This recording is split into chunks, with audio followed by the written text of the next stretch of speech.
പേപ്പറിൽ മാത്രം എഴുതി വെച്ചാൽ പോരാ, ഒന്ന് ഓർത്തും വെക്കണം. അനാക്കിസ സ്ലാറ്റിഫോലിയ, മഴുക്കാഞ്ഞിറം, ഇന്ത്യൻ ആക്സലൂട്ട്. അതാണ് സംഭവം, മഴുക്കാഞ്ഞിറമാണ്. നിങ്ങൾ കയറി വന്നിട്ട് ഇത് കാണിക്കുന്നത് ഇതിൽ മേലെ മാന്തിയിട്ടുള്ള പാടുകൾ കാണിക്കാൻ വേണ്ടിയിട്ടാണ് നിർത്തിയത്. ഇതാരായിരിക്കും മാന്തിയത്? ഇന്നലെ മുരുകൻ സാർ ക്ലാസ് എടുക്കുമ്പോൾ പറഞ്ഞിട്ടുണ്ടായിരുന്നു, കുറെ സ്ക്രാച്ച് മാർക്ക് കാണും അല്ലേ? ഇതാണ്ട നിങ്ങൾ വന്നാലേ കാണുള്ളൂ. ഇതാണ് ഇതിന്റെ പൊസിഷൻ. ഇവിടെ നിൽക്കുന്ന ആൾക്കാർക്കാണ് പൊസിഷൻ. അടുത്തൊന്ന് നോക്കിക്കോളൂ. ഇപ്പുറത്ത് മാന്തിയ പോലെ അതേ പാട് അപ്പുറത്തുണ്ടാവും. കണ്ടാ, അറിയുന്നുണ്ടോ? അപ്പുറത്ത് നമ്മള് ടൈഗറ ടെറിട്ടറിയാണ്. ഇവിടെ ടോട്ടൽ ടൈഗറ ടെറിട്ടറി എത്ര ടൈഗറാണെന്ന് പറഞ്ഞിട്ടുണ്ടായിരുന്നു മുരുകൻ സാർ ഇന്നലെ? 35. ഒരു ടൈഗറ ടെറിട്ടറി എന്ന് പറയുന്നത് എത്രയായിരിക്കും മാക്സിമം അപ്രോക്സിമേറ്റ്ലി? ചിലത് ഇവിടെ പുറത്തേക്കും പോകുന്നുണ്ട്, ചിലത് പെർമനൻ്റ് ആയിട്ട് റെസിഡൻ്റ് ആയിട്ട് ഇവിടെ നിന്ന് നിൽക്കുന്നതുകൊണ്ടും മുരുകൻ സാർ ഇന്നലെ പറഞ്ഞിട്ടുണ്ടായിരുന്നു. എന്നാലും പറയാം, ഒരു ടൈഗറുടെ മാക്സിമം ടെറിട്ടറി എന്ന് പറയുന്നത് ഞങ്ങൾ പറഞ്ഞുകൊണ്ടിരിക്കുന്നത്, ഞങ്ങൾ കണ്ണിൽ കണ്ടുകൊണ്ടിരിക്കുന്നത് മാക്സിമം 14 മുതൽ 20 സ്ക്വയർ കിലോമീറ്ററാണ് ഒരു ടൈഗർ ടെറിട്ടറി ഏരിയ എന്ന് പറയുന്നത്. 14 മുതൽ 20 സ്ക്വയർ കിലോമീറ്ററാണ്.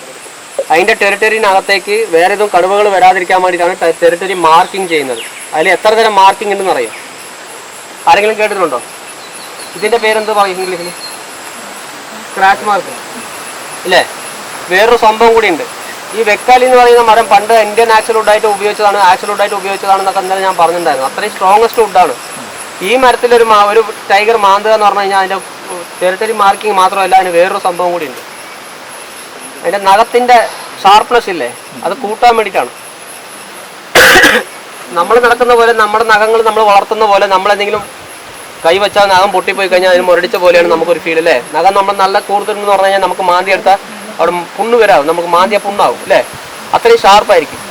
കടുവകൾക്ക് അതേപോലെ തന്നെ നടന്നിട്ടോ അല്ലെങ്കിൽ ഏതെങ്കിലും ഇൻസിഡൻറ്റിലോ ഏതെങ്കിലും മൃഗങ്ങളെ വേട്ടയാടിയിട്ടോ അല്ലെങ്കിൽ കഴിക്കുന്ന സമയത്ത് കടിച്ചു പറിക്കുമ്പോഴോ അതിൻ്റെ നഖങ്ങൾ വന്നിട്ട് ഷാർപ്നെസ് കുറയാറുണ്ട്. സ്ഥിരം നടക്കുന്നതുകൊണ്ട്. കടുവയുടെ നഖം കണ്ടിട്ടുണ്ടോ? കടുവയുടെ നഖം ഒരിക്കലും കൈയുടെ പുറത്തേക്ക് ഉണ്ടാവില്ല. ആവശ്യമുണ്ടെങ്കിൽ മാത്രമേ പുറത്തേക്ക് വരുള്ളൂ, അല്ലെങ്കിൽ ഉള്ളിലേക്ക് വലിഞ്ഞു പോയി കളയും. പൂച്ചകളുടെ മാതിരിയാണ്, കാറ്റ് ഫാമിലിയാണ്. അപ്പോൾ അതിൻ്റെ നഖം ചില സമയങ്ങളിൽ എന്തെങ്കിലും ഫാസ്റ്റായിട്ട് റണ്ണിങ് സമയത്ത് അത് ചിലപ്പോൾ നഖങ്ങളൊക്കെ പുറത്തേക്ക് വരുമ്പോൾ പാറയിലൊക്കെ എന്ന് പറഞ്ഞു കഴിഞ്ഞാൽ മാന്തിയിട്ട് അതിൻ്റെ ഷാർപ്നെസ് കുറയും. ഷാർപ്നെസ് കുറയുന്ന സമയത്ത് ഒരു മൃഗത്തിന് വേട്ടയാടി പിടിക്കാൻ പറ്റുമോ? കടുവ ആദ്യം ചെയ്യുന്നത് കടിക്കുന്ന സ്വഭാവം ഉണ്ടെങ്കിലും ആദ്യം ചെയ്യുന്ന പരിപാടി എന്താ വെച്ച് കഴിഞ്ഞാൽ കയ്യും കൊണ്ട് പിടിക്കലാണ്. അപ്പോൾ നമ്മൾ ഓടുന്ന സമയത്ത് കയ്യും കൊണ്ട് ഇങ്ങനെ തട്ടി പിടിക്കും, അറിയോ? അതൊക്കെ നഖത്തിൻ്റെ ഉള്ളിൽ നമ്മൾ കൈ നമ്മൾ ശരീരത്തിൽ പെട്ട് കഴിഞ്ഞാൽ അങ്ങനെ തന്നെ നമ്മൾ സ്റ്റോപ്പ് ചെയ്ത് നിൽക്കും. കാരണം അതിൻ്റെ ഷാർപ്നെസ് അത്രയാണ്. ഒരു നഖത്തിൻ്റെ ലെങ്ത് എന്ന് പറഞ്ഞു കഴിഞ്ഞാൽ മാക്സിമം ഇത്രത്തോളം ലെങ്ത് ഉണ്ട്. അത് ഉള്ളിലുള്ള നഖത്തിൻ്റെ മാത്രം, അതിൻ്റെ നഖം മാത്രം ഇത്ര ലെങ്ത് ഉണ്ട്. ആ നഖം കൊണ്ടാണ് ഇങ്ങനെ കോർത്ത് പിടിക്കുന്നത് ഓരോ ജീവികളെ. ഇപ്പോൾ കടുവ 1200 കിലോ ഉള്ള കാട്ടുപോത്തിനെ വേട്ടയാടുന്നതിന് മെയിൻ കാരണം എന്താ വെച്ച് കഴിഞ്ഞാൽ ആദ്യം അടിയുടെ പവർ. ഒരു കടുവയെ ജമ്പ് ചെയ്തിട്ട് അതിനെ അറ്റാക്ക് ചെയ്യുന്ന പവർ മാക്സിമം 5000 ഫീറ്റ് ശരീരത്തെ ഇറക്കാനുള്ള പവറുണ്ട് ടൈഗറിന്. ഈ സൂര്യയുടെ പടം കണ്ടിട്ടുണ്ടാവും, ഓങ്ങി അടിച്ച 1.5 ടൺ വെയിറ്റ് കേട്ടിട്ടുണ്ടാവും. ഈ 1.5 ടൺ വെയിറ്റിനെക്കാട്ടിലും പവർഫുള്ളാണ്. 5 ടണ്ണിൻ്റെ പവർ ഇറക്കാണ്. 5000 കിലോ വെയിറ്റ് ഇറക്കാണ് താഴേക്ക്. 5000 കിലോ എന്ന് പറഞ്ഞാൽ 5 ടണ്ണാണ്. 5 ടണ്ണിൻ്റെ ഫോഴ്സ് കൊടുത്താണ് അടിക്കുന്നത് ആദ്യത്തെ അടി. ബാക്ക് ഇങ്ങനെ കുനിഞ്ഞ് നിൽക്കുമ്പോൾ നമ്മളിങ്ങനെ ബാക്കിൽ സപ്പ പോലെ കാണുന്ന ഈ പലകയില്ലേ, ഈ എല്ലിലായിരിക്കും ആദ്യത്തെ അടി കിട്ടുന്നത് മറ്റേ കാട്ടുപോത്തിന്. 20 ഫ്രാക്ചറിന് മേലെ വരുന്ന പറയുന്നത് ആ ഒരു അടി കൊണ്ട്. അപ്പോൾ എത്രയും എയറിൽ ജമ്പ് ചെയ്യുന്ന സമയത്ത് അത്രയും ഫോഴ്സ് ബോഡിയുടെ മൊത്തം വെയിറ്റും കൊണ്ടുവന്നിട്ടാണ് അടിക്കുന്നത്. അടിച്ചതോടുകൂടി അതിൻ്റെ ബാക്ക് പെയിന് കൂടിക്കഴിഞ്ഞാൽ ഈ കാട്ടുപോത്ത് ചെയ്യുന്ന പരിപാടി കാലിങ്ങനെ മടക്കി ഇങ്ങനെ താഴേക്ക് വീഴാൻ പോകും.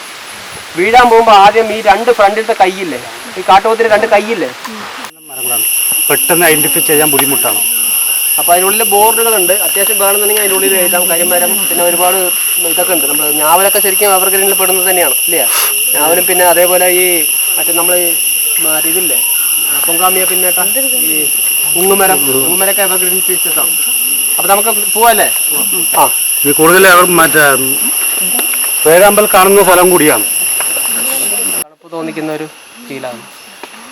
കാട് കണ്ട എങ്ങനെയുണ്ടെന്ന്? അടുപ്പിച്ച് മരങ്ങളാണ്.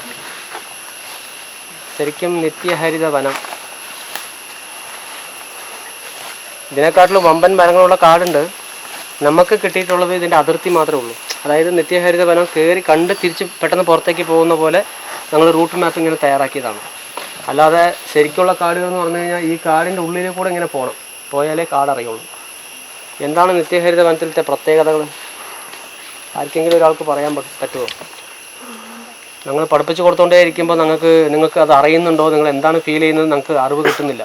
എങ്ങനെയാണ് നിങ്ങൾ ഉൾക്കൊള്ളുന്നു, എങ്ങനെയാണ് നിങ്ങൾ പഠിച്ചുകൊണ്ടിരിക്കുന്നുണ്ട്, അല്ലെങ്കിൽ ഇതിനെക്കുറിച്ച് എന്തെങ്കിലും വിവരമായിട്ട് നിങ്ങൾ അറിഞ്ഞിട്ടുണ്ടോ എന്നുള്ളത് നിങ്ങൾ ആരെങ്കിലും ഒരാൾ നിന്ന് പ്രസൻറ്റ് ചെയ്യുമ്പോൾ ഞങ്ങൾക്ക് അറിയുള്ളൂ.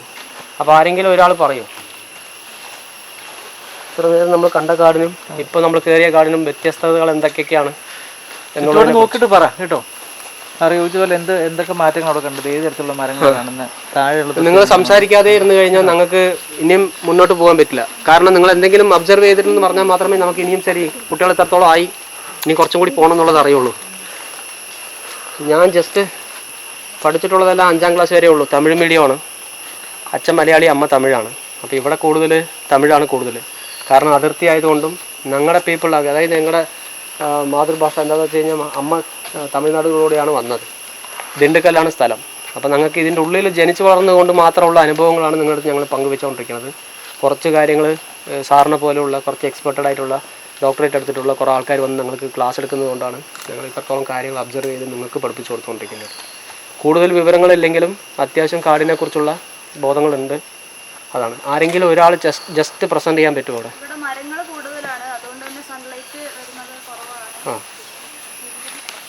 പുല്ല് കുറവാണ്. പുല്ലില്ല. ഇത് ഇവിടെ വെട്ടം കാണുന്നത് കൊണ്ട്, സൂര്യപ്രകാശം തട്ടുന്നത് കൊണ്ട് മാത്രം പുല്ലാണ്, അല്ലാതെ പുല്ലില്ല. നിങ്ങൾ ജസ്റ്റ് ആ കാടിനുള്ളിൽ ജസ്റ്റ് ഒരു 100 മീറ്റർ, 50 മീറ്റർ അല്ലെങ്കിൽ 10 മീറ്റർ നോക്കി എന്തെങ്കിലും ഉണ്ടോ? പിന്നെന്താ വ്യത്യസ്ത? വേറെ പറയൂ. പഠിച്ചതല്ലേ, പറയൂ. നിങ്ങൾ ടോൾ ട്രീസ് ഉണ്ട്,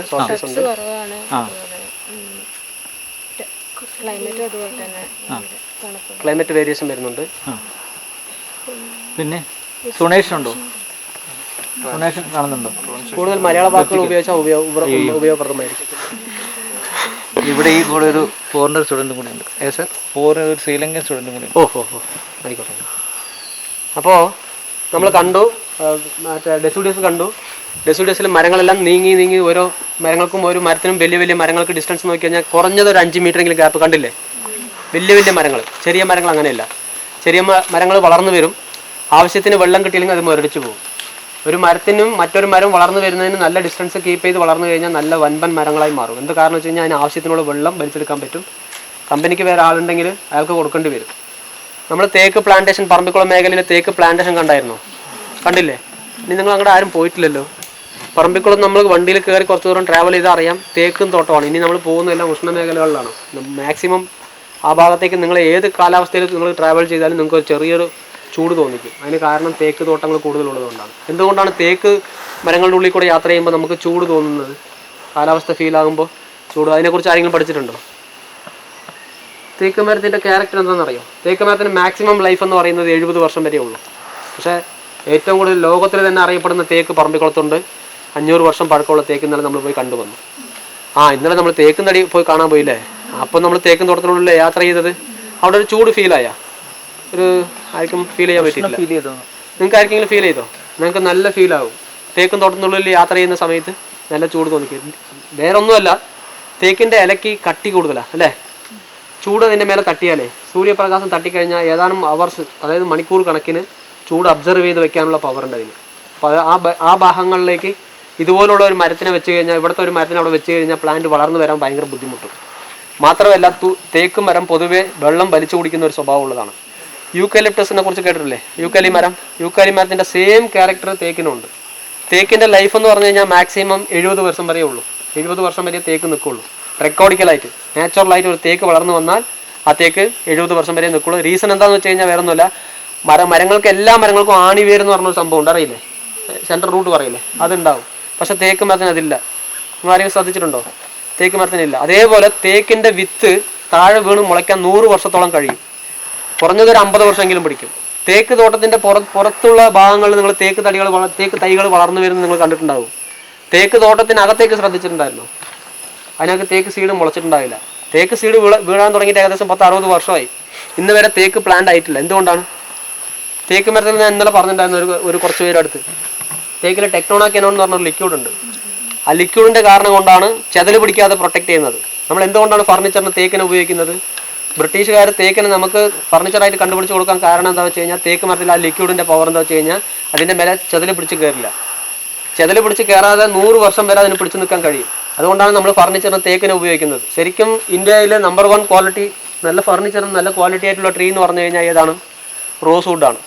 വീട്ടി മരം എന്ന് പറയുന്ന കരിവീട്ടി എന്ന് പറയുന്ന മരമാണ് ഏറ്റവും ഫർണിച്ചർ നമ്പർ 1 ക്വാളിറ്റി. അതിലൊരു ഫർണിച്ചർ ഉണ്ടാക്കി വെച്ച് കഴിഞ്ഞാൽ ഏകദേശം 500 വർഷം വരെ നമ്മൾ വീട്ടിൽ വെക്കാൻ കഴിയും. അത്രയും വാല്യുവബിൾ ആയിട്ടുള്ള ഒരു മരമാണ് വീട്ടി മരം. അപ്പോൾ എന്തുകൊണ്ടാണ് നമ്മൾ തേക്കിനെ ഉപയോഗിക്കുന്നതെന്ന് പറഞ്ഞു കഴിഞ്ഞാൽ ഇതാണ് റീസണ്. തേക്കിൽ ആ കെനോൺ എന്ന് പറയുന്ന ലിക്വിഡിൻ്റെ പവർ കാരണം കൊണ്ട് ചതിൽ പറ്റിപ്പിടിച്ച് കയറില്ല. അതേ സെയിം റീസൺ തന്നെയാണ് തേക്കിൻ്റെ സീഡ് താഴെ വീണതിന് ശേഷം തേക്കിൻ്റെ ഉള്ളിലുള്ള ആ സീഡ്, ഒറിജിനൽ സീഡ് ഒരു കവറിൻ്റെ ഉള്ളിലാണ് ഇരിക്കുന്നത്.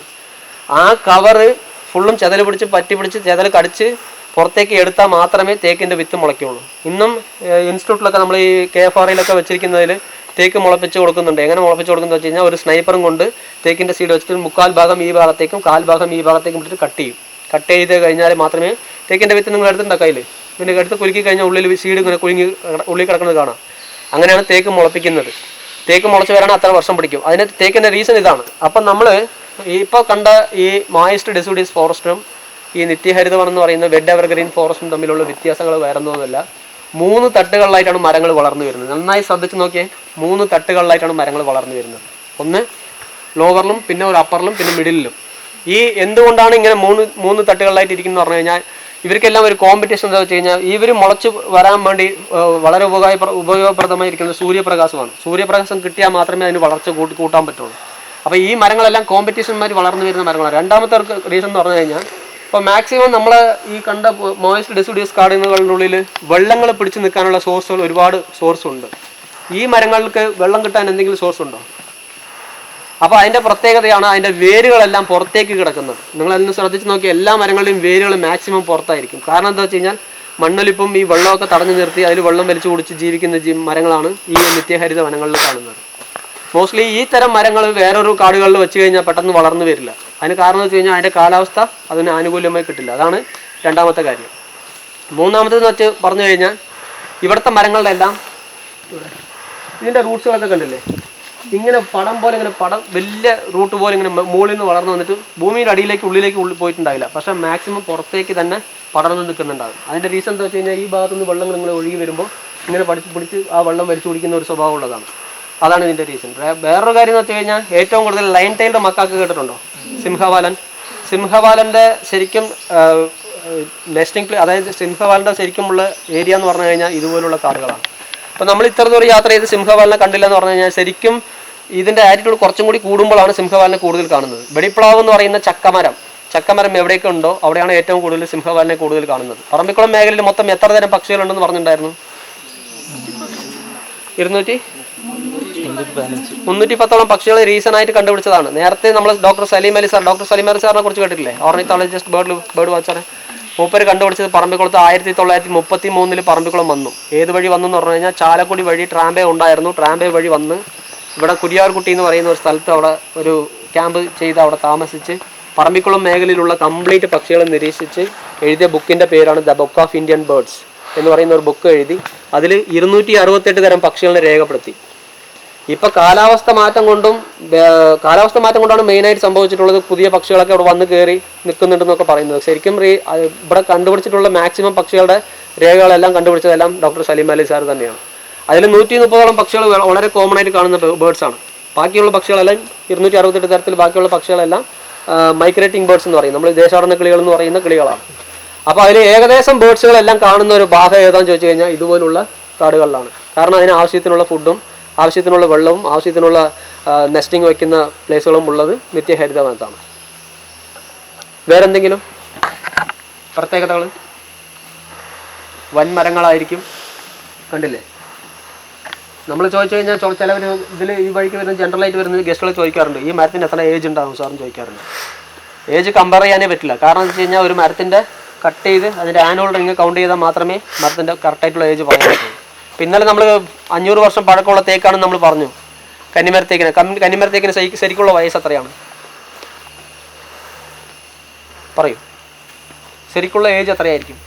ഇപ്പോൾ ലേറ്റസ്റ്റ് ആയിട്ട് നിറയെ ടെക്നോളജി ഒക്കെ വളർന്നു. അതിനെ ഡ്രിൽ ചെയ്തിട്ട് ആ പൗഡർ എടുത്ത് ലാബിൽ കൊടുത്ത് ടെസ്റ്റ് ചെയ്ത് കഴിഞ്ഞാൽ എത്ര വർഷത്തിൻ്റെ മരമാണെന്നൊക്കെ അറിയാൻ കിട്ടും. അതിൽ കാണിച്ചിട്ടുള്ളത് 700 വർഷമാണ് കാണിക്കുന്നത്. തേക്ക് മരത്തിന് പൊതുവേ വളർച്ച കണ്ടില്ലേ? നിങ്ങൾ 10 മരം വെച്ച പോലെ ഒരു ഫീൽ ആയിട്ടുണ്ടാകും ആദ്യം പോയി കണ്ടപ്പോൾ, അല്ലേ? പോയി കണ്ടത് തന്നെ തോന്നിയിട്ടുണ്ടാകും ഇത് 10 മരം ഒന്നിച്ച് ഇങ്ങനെ കെട്ടിപ്പിടിച്ച് വെച്ചതായിരിക്കും. അങ്ങനെയാണെങ്കിൽ തേക്ക് വളരാം. അങ്ങനെ തേക്ക് വളർന്ന് കിട്ടുകയില്ല. നമ്മൾ തേക്ക് തോട്ടത്തിനുള്ളിൽ പോയി നോക്കിക്കഴിഞ്ഞാൽ അറിയാം, ഒരു മരത്തിനും മറ്റൊരു മരത്തിനും 10 മീറ്ററെങ്കിലും ഗ്യാപ്പ് ഉണ്ടാകും, അല്ലെങ്കിൽ ഒരു 5 മീറ്റർ അല്ലെങ്കിൽ ഒരു 8 മീറ്ററെങ്കിലും ഗ്യാപ്പ് ഉണ്ടാകും. അതിന് കാരണം എന്താ വെച്ച് കഴിഞ്ഞാൽ തേക്ക് മരത്തേക്ക് ആവശ്യത്തിനുള്ള വെള്ളം വലിച്ചു കുടിക്കണമെങ്കിൽ തൊട്ടടുത്ത് മരങ്ങൾ ഉണ്ടാകാൻ പാടില്ല.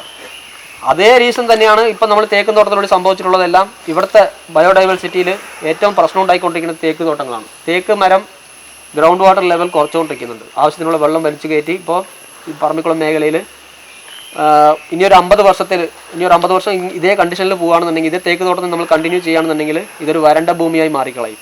അതിന് റീസൺ, ഒരു ഇൻഡിക്കേഷൻ ഇപ്പോൾ തന്നെ നമ്മൾ കാണുന്നുണ്ട്.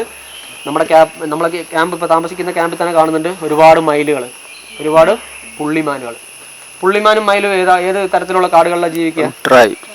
ഡ്രൈ ഡെസിഡ്യൂസുകൾ പോലുള്ള കാടുകളിലാണ് ജീവിക്കുക. നമുക്കിപ്പോൾ മോയിസ്റ്റ് ഡെസിഡ്യൂസ് കാടുകളിൽ ഞങ്ങൾ 2000 ഇവിടെ ജോലിക്ക് ജോയിൻ ചെയ്യുന്ന സമയത്ത് ഇതേ വർക്ക് ഞങ്ങൾ സ്റ്റാർട്ട് ചെയ്യുമ്പോൾ 2006 വരെ ഇവിടെ മയിലും ഇല്ല, മാനും ഇല്ല.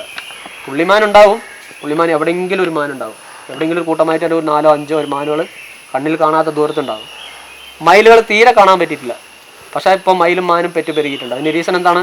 ഫ്യൂച്ചറിൽ ഇങ്ങനെ പോവുകയാണെന്നുണ്ടെങ്കിൽ ഈ കാട് വരണ്ടു പോകും, സാധ്യതകൾ കൂടുതലാണ്. റീസൺ ഒന്നും വേറൊന്നുമല്ല, കാലാവസ്ഥ മാറ്റം കൊണ്ട് ഒന്ന്, രണ്ടാമത് തേക്ക് തടികൾ വെച്ച് പിടിപ്പിച്ചത് കൊണ്ടൊന്ന്. അപ്പം നീങ്ങല്ലേ സാർ, വേറെ എന്തെങ്കിലും പറയാനുണ്ടെങ്കിൽ സാർ.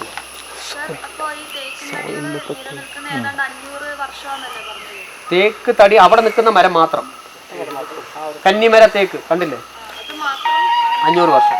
അതിനൊരു ഹിസ്റ്ററി ഉണ്ട്, അറിഞ്ഞോ? ഇന്നലെ വായിച്ചായിരുന്നോ? ഇന്നലെ അവിടെ ബോർഡ് പറഞ്ഞില്ലേ?